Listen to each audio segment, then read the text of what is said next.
பம்மல் சம்பந்தம் முதலியார் என்னுடைய சமூக வலைதளத்தில் போட்டிருப்போம். அவருடைய சிலை எவ்வளவு மோசமா இருக்குது. பம்மல் சம்பந்தம் முதலியார் பத்தி இன்னைக்கு யாருக்கு என்னவே தெரியாது. இது எப்படி சொன்னா தெரியும்னா, கமலஹாசன் ஒரு படம் நடிச்சார், பம்மல் கே சம்பந்தம் ஒரு படம் நடிச்சார். தெரியுமா உங்களுக்கு? பம்மல் கே சம்பந்தம். ஏன் அந்த படம் எடுத்தாரு கமலஹாசன்? பம்மல் சம்பந்தம் முதலியாருடைய வேலையை பார்த்து தான் என்ன பண்ணாரு பம்மல் சம்பந்தம் முதலியார் 18 அவங்க அப்பா ஒரு லைப்ரரி வச்சிருந்தார். வீட்டுல எல்லா இங்கிலீஷ் புத்தகங்கள் இருக்கும். பணக்காரர். ஷேக்ஸ்பியருடைய நாடகம் ஹேம்லெட் எல்லாத்தையும் அமலாதித்தன் ஒரு பேர் மாத்தி ஒரு நாடகங்கள் போட ஆரம்பிச்சார். அதுதான் சுகுண விலாச சபான் 19 வயசுல ஒரு சபை ஆரம்பித்து, அப்ப எல்லாம் நாடகம்னா பிராமணர்கள் தான், பார்ப்பனர்கள் மட்டும்தான் இந்த பரதநாட்டியம் டிராமா பண்ண முடியும். எல்லாருக்கும் தேவையான ஒரு விஷயம்னு சொல்லி பம்மல் சம்பந்தம் மொழியார் ஆரம்பிச்சுதான் சுகுண விலாச சபை.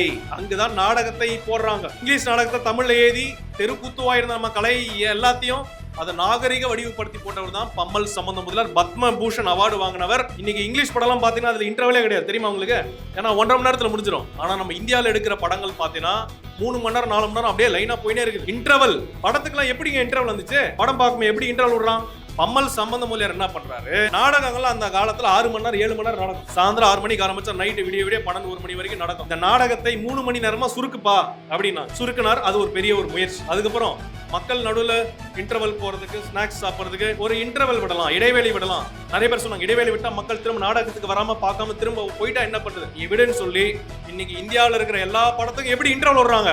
முதல்ல கொண்டு வந்தது பம்மல் சம்பந்தம் முதலியார் தான் கொண்டு வந்தார். அவர் தான் தமிழ் உலக நாடக உலகத்தின் தந்தை. Is the father of Tamil modern theatres. அவர் சாதா வெறும் நடிகன் மட்டும் கிடையாது. அவர் ஒரு வழக்கறிஞர், அட்வொகேட். அவர் ஒரு ஹைகோர்ட் ஜட்ஜிங்க. ஒரு ஹைகோர்ட் ஜட்ஜு. பாடல் எழுதுறார், போயம் எழுதுறார், நடிக்கிறார். கலைக்காக அவர் ஸ்பெண்ட் பண்ணியிருக்கிறார். அவர் தான் பம்மல் சம்பந்தம் மொழியார். இன்னைக்கு பம்மல் சம்பந்தம் மொழியார் எங்க இருக்கிறாங்க யாருக்காவது தெரியுமா? அவர் சிலையை பாத்தீங்களா? மனசு வேதனையா இருக்கு. அது ஒரு தனியாருடைய இடத்துல இருக்கிறதால என்னால இன்னும் பண்ண முடியல. அதுவே அரசு இதா இருந்தா நேரா போய் மறியல் பண்ணிருக்கோம், சாலை மறியல் பண்ணிருக்கோம்.